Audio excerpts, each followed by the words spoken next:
Dear student अस्सलाम वालेकुम। इस लेक्चर में हम केमिकल स्पीशीज़ के बारे में पढ़ेंगे कि what is a chemical species. So chemical species से क्या मुराद है, इस डिफिनीशन की तरफ आप गौर करें। हम कहते हैं कि an atom or group of atoms, an atom of group of atoms which take part in chemical reactions. एक एटम हो या एटमों का मजमुआ हो लेकिन वो कीमियाई अमल में हिस्सा लेता हो, इन सारे के सारी चीज़ों को हम केमिकल स्पीशीज़ कहते हैं। कौन सी चीज़ उसको? An atom or group of atom, मतलब केमिकल रिएक्शन में जितने भी अनासिर या मरकबात हिस्सा लेते हैं इन सारे के सारे को हम केमिकल स्पीशीज़ कहते हैं। A chemical species may be charged or a chemical species may be neutrals. Chemical species charge भी हो सकता है, मतलब एक चार्ज स्पीशीज भी एक चार्ज एलिमेंट्स या कंपाउंड भी केमिकल स्पीशीज हो सकता है, और ये न्यूट्रल भी हो सकता है, मतलब इसमें जब किसी किस्म के चार्ज इस पे ना हो। तो फॉर एग्जांपल हम कहते हैं कि एन एटम जो है ये केमिकल स्पीशीज हो सकता है। Molecular ions, atomic ion, for example atomic ion जो है ये केमिकल स्पीशीज हो सकता है, मॉलिक्यूलर आयन केमिकल स्पीशीज हो सकता है, फ्री रेडिकल एक केमिकल स्पीशीज हो सकता है। इस तरह के सिंपल एटम जो कि न्यूट्रल है, फ्री रेडिकल भी न्यूट्रल हैं, ये केमिकल स्पीशीज हो सकता है, और इस तरह मॉलिक्यूल भी केमिकल हो सकता है। मतलब यहाँ पे एटॉमिक आयन, मॉलिक्यूलर आयंस ये दोनों भी केमिकल स्पीशीज हो सकते हैं, जबकि न्यूट्रल्स भी हो सकते हैं। फ्री रेडिकल्स न्यूट्रल है, एटम न्यूट्रल्स है, एंड मॉलिक्यूल्स भी न्यूट्रल्स हैं। तो ये सारे के सारे केमिकल रिएक्शन में हिस्सा ले सकते हैं। Let us consider atomic ions. Atomic ions मतलब ये केमिकल स्पीशीज होती हैं और केमिकल रिएक्शन में हिस्सा लेता है। हम कहते हैं an atoms carrying any sort of charge either positive और नेगेटिव। मतलब अगर एक एटम हो और इस पर किसी किस्म का चार्ज हो, पॉजिटिव हो या नेगेटिव हो, तो इसको हम कहते हैं एटॉमिक आयंस। और एटॉमिक आयन जो है these are highly unstables. Atomic ions are highly unstables, और ये इंतहाई क्विकली रिएक्शंस करता है due to because of their high stability instability, because of their highly unstable positions. Even ये रिएक्शंस में करता है 10⁻⁸ सेकंड में आपस में मिलकर ये रिएक्शंस करता है। फॉर एग्जांपल्स एटॉमिक आयंस में या ये जो केमिकल स्पीशीज़ है, केमिकल स्पीशीज़ में हम चूँकि एटॉमिक आयंस डिस्कस कर रहे हैं, तो एटॉमिक आयंस में यहाँ पे आप देखिए सोडियम आयंस है, इसी तरह के ये पोटाशियम आयंस है, रोवेडियम आयन है, सीजियम है, कैल्शियम है, मैग्नीशियम है, वगैरह वगैरह डिफरेंट आयंस जो आपको नजर आ रहे हैं। ये नेगेटिव आयंस है, क्लोराइड आयंस है, यहाँ पे आप देख सकते हैं ब्रोमाइड्स आयन है, ये भी नेगेटिव आयन है, इसी तरह के एटसेट्रा, और भी बहुत सारे एग्जांपल इसके हो सकते हैं। और इसके बाद हम आते हैं atomic ions अनचार्ज basis. Atomic ions अनचार्ज basis, यहाँ पे हम आयंस की तकसीम करते हैं। मतलब पहले तो हमने सिर्फ एटॉमिक आयंस का डिफिनीशन किया कि मे बी इस पे पॉजिटिव चार्ज हो, मे बी इस पे नेगेटिव चार्ज हो। यहाँ पे हम एटॉमिक आयंस इस चार्ज की बेस पे दो ग्रुपों में तकसीम करते हैं। एक को हम कहते हैं एनाइंस और दूसरे को हम कहते हैं कैटाइंस। एनाइंस जो है क्या होता है, एनाइंस पे नेगेटिव चार्ज होगा, एनाइंस पे नेगेटिव चार्ज होगा, जबकि कैटाइंस भी क्या चार्ज होगा, पॉजिटिव चार्ज होगा। लेकिन सबसे पहले हम एनाइंस के एग्जाम्पल लेते हैं कि फॉर एग्जाम्पल एनाइंस जो हैं, पहले जनरल एग्जांपल में मैंने एन एग्जांपल को भी लिया था, लेकिन यहाँ पे अगर आप देखें तो ये क्लोराइड आयन है, ब्रोमाइड आयन है, एटसेट्रा, ये क्या है, ये नेगेटिव आयंस है, इसको हम एनाइंस कहते हैं। और कैटाइंस क्या है, कैटाइंस वो आयंस है जिस पे पॉजिटिव चार्ज हो, और ये पॉजिटिव चार्ज फॉर एग्जांपल किस किस्म के, पोटाशियम, लिथियम, रोबेडियम, सीजियम, पोटाशियम वगैरह वगैरह, जिस पे पॉजिटिव चार्ज हो, इसको हम क्या कहते हैं, इसको हम कैटाइंस कहते हैं। इस तरह के मॉलिक्यूलर आयंस भी हो सकते हैं। मतलब ये तो एटॉमिक आयंस में हमने क्लासिफिकेशन की और एटॉमिक आयंस को डिस्कस किया, लेकिन ये आयन सिर्फ एटम की सूरत में नहीं हो सकता बल्कि मॉलिक्यूल्स भी चार्ज आ सकता है। इसी वजह से हम कहते हैं कि मॉलिक्यूल भी जब मॉलिक्यूल्स आयन की सूरत में है, उस पर कोई पॉजिटिव या नेगेटिव चार्ज हो, तो फिर इसको हम मॉलिक्यूलर आयन कहते हैं। मॉलिक्यूलर आयंस इसी वजह से हम कहते हैं मॉलिक्यूल्स कैरिंग आइदर पॉजिटिव और negative charge is term as molecular ion. For example ये है कार्बन मोनोऑक्साइड। कार्बन मोनोऑक्साइड से इलेक्ट्रॉन खारिज हो सकता है, और ये इलेक्ट्रॉन है, ये ऑलरेडी कार्बन मोनोऑक्साइड है, लेकिन यहाँ पे ये आयन बन गया है। और ये है ऑक्सीजन, लेकिन इस पे भी पॉजिटिव चार्ज आपको नजर आए हैं। नाइट्रोजन है, ये भी आयन की सूरत में यहाँ पे है, CH4 पे भी आयन पॉजिटिव चार्ज आ सकता है। इस तरह के ये एथेनॉल है, एथेनॉल पे ऑलरेडी नेगेटिव चार्ज है, तो मतलब ये मॉलिक्यूल्स भी पॉजिटिव नेगेटिव वगैरह चार्ज आ सकते हैं। इसके अलावा और बहुत सारे एग्जाम्पल इसके हो सकते हैं। और हम कहते हैं और examples neutral radicals react to form products. Neutral radical बाज़ औक़ात जो हैं वो मतलब रेडिकल्स जो हैं इसको हम न्यूट्रल रेडिकल चुनके पॉजिटिव आयंस एनाइन और कैटायंस को हम नेगेटिव और पॉजिटिव रेडिकल्स भी कह सकते हैं। इसी वजह से यहाँ पे मैंने न्यूट्रल्स रेडिकल्स जो हैं वो लिया है कि ये न्यूट्रल फॉर्म में भी हो सकता है ये, और केमिकल रिएक्शंस में हिस्सा लेता है। फॉर एग्जांपल इसको हम एटम्स कहते हैं, और ये एटम्स जो हैं इसको हम इसको हम फ्री रेडिकल भी कह सकते हैं, और इसको हम न्यूट्रल एटम भी कह सकते हैं। सो इस वजह से मैंने यहाँ पे लाया न्यूट्रल रेडिकल्स भी हम कह सकते हैं। ये हाइड्रोजन और ये क्लोरीन है, ये भी एटम भी हो सकता है, फ्री रेडिकल्स भी हो सकता है। यहाँ पे न्यूट्रल रेडिकल्स के तौर पर मैंने इसका एग्जांपल लिया है। ये दोनों आपस में जब रिएक्शंस करते हैं तो ये HCl बनाता है, हाइड्रोक्लोरिक एसिड बनाता है, जो कि क्या है, जो कि मतलब एक एसिड है। इस तरह के ये रेडिकल चार्ज भी हो सकते हैं। फॉर एग्जांपल चार्ज रेडिकल से क्या बनता है, charge radicals are those radicals carrying certain type of charge either positive और नेगेटिव चार्ज इस पे हो तो फिर इसको हम चार्ज रेडिकल्स कहते हैं। यहाँ पे आप देख सकते हैं एग्जांपल्स हम लेते हैं इसके। Charge radicals also known as ions, इसको हम आयंस भी कह सकते हैं। फॉर एग्जांपल चार्ज रेडिकल्स जो पहले हमने एग्जांपल लिया है H+ है, और इसी तरह के ये क्लोराइड है, ये नेगेटिव क्लोराइड आयंस हैं। तो ये दोनों इसको हम मतलब ऑलरेडी कैटायन कहते हैं, इसको हम ऑलरेडी एनाइंस कहते हैं। तो ये एनाइंस भी है, लेकिन इसको हम नेगेटिव रेडिकल्स भी कह सकते हैं।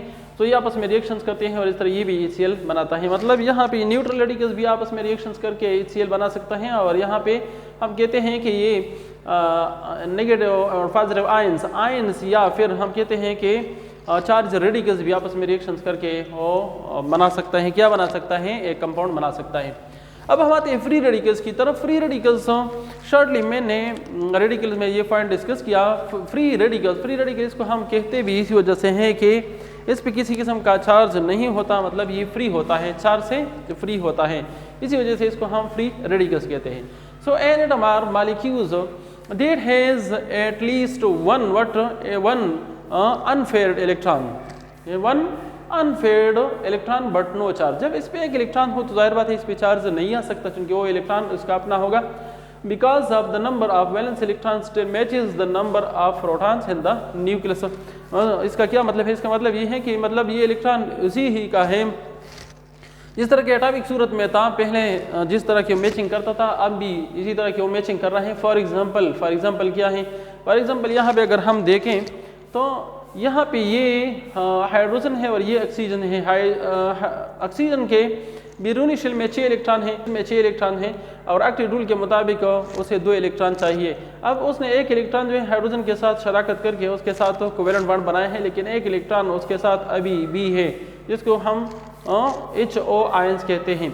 लेकिन ये नेगेटिव भी हो सकता है, हाइड्रोक्सिल आयन जिसको हम कहते हैं। यहाँ पे ये क्या है, यहाँ पे ये H&O है, मतलब ये ऑक्सीजन ने एक हाइड्रोजन के साथ एक इलेक्ट्रॉन की शराकत की है, लेकिन एक इलेक्ट्रॉन उसका अपना अभी भी मौजूद है, तो इसको हम फ्री रेडिकल्स कहते हैं। तो इस पे किसी किस्म का चार्ज तो नहीं आ सकता ना।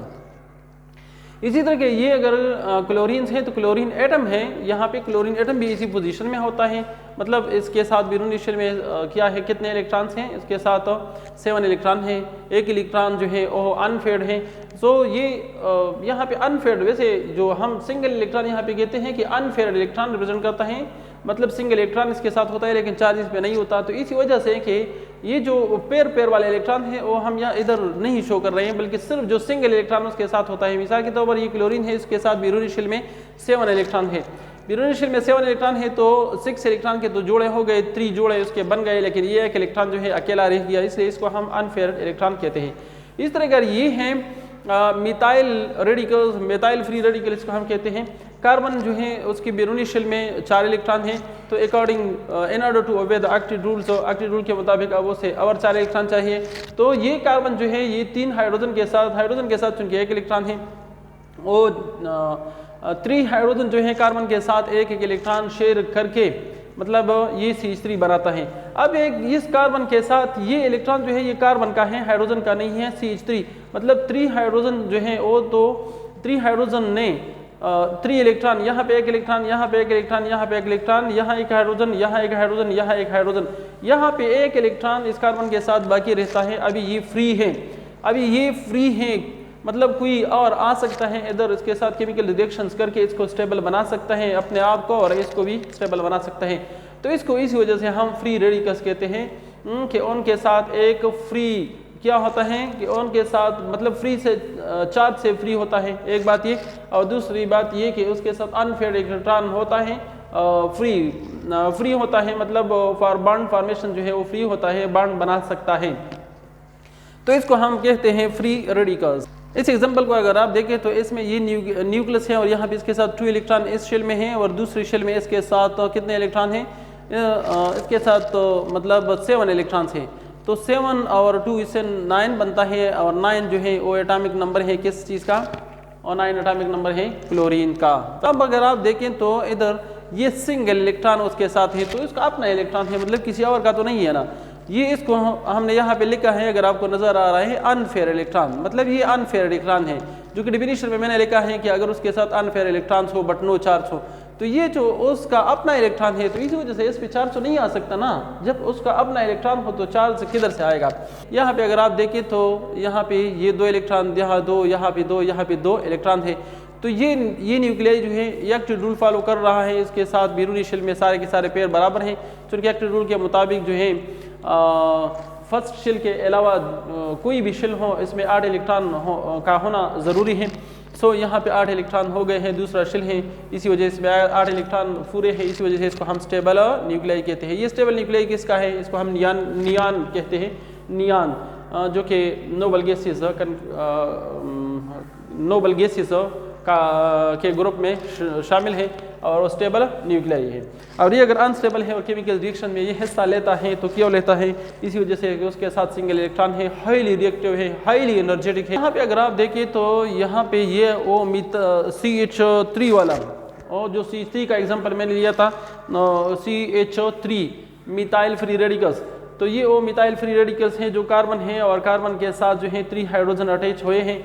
ये आप देख सकते हैं 3 हाइड्रोजन ने उसके साथ बॉन्डिंग की है, लेकिन एक इलेक्ट्रॉन जो है उसके साथ बाकी रहता है। मैंने आपको बताया कि कार्बन के साथ जो है आउटर शेल में 4 इलेक्ट्रॉन हैं और according to the octet rule उसके पास जो है 8 इलेक्ट्रॉन का होना ज़रूरी है।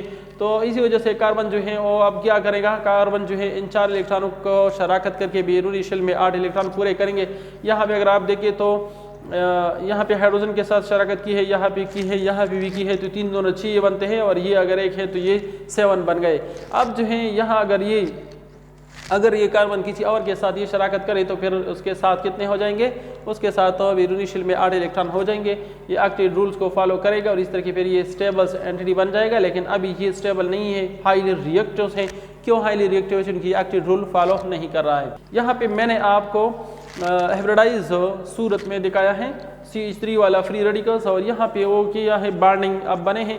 यहाँ पे आप देखें एक हाइड्रोजन ने कार्बन के साथ बॉन्ड बनाया है, दूसरे ने बनाया है, तीसरे ने भी बनाया है, लेकिन इसके साथ एक p इलेक्ट्रॉन जो है, p ऑलरेडी आप जानते हैं कि p जो है वो डबल शेप में होता है, तो ये p ऑर्बिटल्स हैं उसके साथ, और इस p ऑर्बिटल में आप देख रहे हैं कि एक इलेक्ट्रॉन यहाँ पे अब मौजूद है। तो अब ये एक इलेक्ट्रॉन उसके साथ मौजूद है, तो इसी वजह से ये CH3 और इसके ऊपर एक इलेक्ट्रॉन है, तो यहाँ पे ये फ्री रेडिकल इसको हम कहते हैं और ये हाईली अनस्टेबल है। यहाँ पे आप देखिए ये इसको हम हाइड्रोक्सिल आयंस कहते हैं। हाइड्रोक्सिल आयंस मतलब ये नेगेटिव रेडिकल्स हैं, लेकिन यहाँ अगर आप देखें तो यहाँ पे आप देख सकते हैं कि इस ऑक्सीजन के साथ एक हाइड्रोजन ने इलेक्ट्रॉन की शराकत की है, तो लेकिन ये एक इलेक्ट्रॉन उसका अपना है, मतलब किसका अपना है, ऑक्सीजन ही का अपना है, क्योंकि ऑक्सीजन का एटॉमिक नंबर कितना है, ऑक्सीजन का एटॉमिक नंबर है 8। उसके साथ पहली शेल में जो है कितने इलेक्ट्रॉन्स हैं, 2 इलेक्ट्रॉन्स हैं, तो 8 है, तो दूसरे शेल में 6 इलेक्ट्रॉन हो गए according to the octet rules के साथ, और 2 इलेक्ट्रॉन का होना ज़रूरी है उसके लिए। तो यहाँ पे एक इलेक्ट्रॉन उसने शराकत की है, हाइड्रोजन के साथ शराकत की है, लेकिन दूसरा इलेक्ट्रॉन जो है अभी फ्री है बॉन्डिंग के लिए, तो इसी वजह से इसको हम फ्री रेडिकल्स कहते हैं। लेकिन यहाँ पे अगर आप देखें तो यहाँ पे इस ऑक्सीजन ने एक इलेक्ट्रॉन को किसी और से लिया है, यहाँ पे इसको हम हाइड्रोक्सिल आयंस कहते हैं, इसको हम नेगेटिव रेडिकल्स कहते हैं। अब हाइड्रोक्सिल आयंस मतलब ये आयंस भी हैं और इसको हम नेगेटिव रेडिकल्स भी कह सकते हैं, लेकिन इसको हम फ्री रेडिकल्स कहते हैं। यहाँ पे अगर आप देखें तो ये फ्री रेडिकल्स क्यों बना है? ये फ्री रेडिकल्स वाटर से बन जाता है किस चीज़ के निकलने पर। यहाँ अगर आप देखें तो वाटर से मतलब वाटर मालिक्यूल्स में 2 हाइड्रोजन होते हैं, लेकिन यहाँ ऑक्सीजन ने इस हाइड्रोजन से एक इलेक्ट्रॉन जो है वो लिया है। यहाँ आप देख सकते हैं एक इलेक्ट्रॉन उसने हाइड्रोजन से कब्जा किया है और इसको निकाला है, इसी वजह से एज ए रिजल्ट इस ऑक्सीजन पे नेगेटिव चार्ज आया है जबकि इस पे पॉजिटिव चार्ज आया है। लेकिन यहाँ अगर आप देखें तो यहाँ पे वो फ्री रेडिकल्स ही देता है। यहाँ आप देख सकते हैं कि ये भी वाटर का मालिक्यूल्स अगर है HOH है, लेकिन यहाँ पे उन्होंने बॉन्डिंग किया था, अब वो हाइड्रोजन के साथ उसका इत्तेफाक ख़राब हो गया और हाइड्रोजन उससे जुदा होना चाहता है। तो यहाँ ये ऑक्सीजन जो है एक इलेक्ट्रॉन इसको दे देता है, मतलब वो एक इलेक्ट्रॉन अपने साथ लेकर वो चला जाता है और एक इलेक्ट्रॉन उसके साथ बाकी रहता है।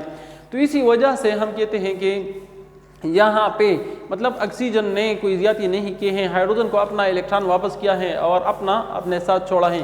तो इसको इसी वजह से हम फ्री रेडिकल्स कहते हैं और उसने फ्री रेडिकल प्रोड्यूस भी किया है, वो भी फ्री है क्योंकि उसके साथ अब एक इलेक्ट्रॉन मौजूद है, चार्ज उस पर कोई नहीं है।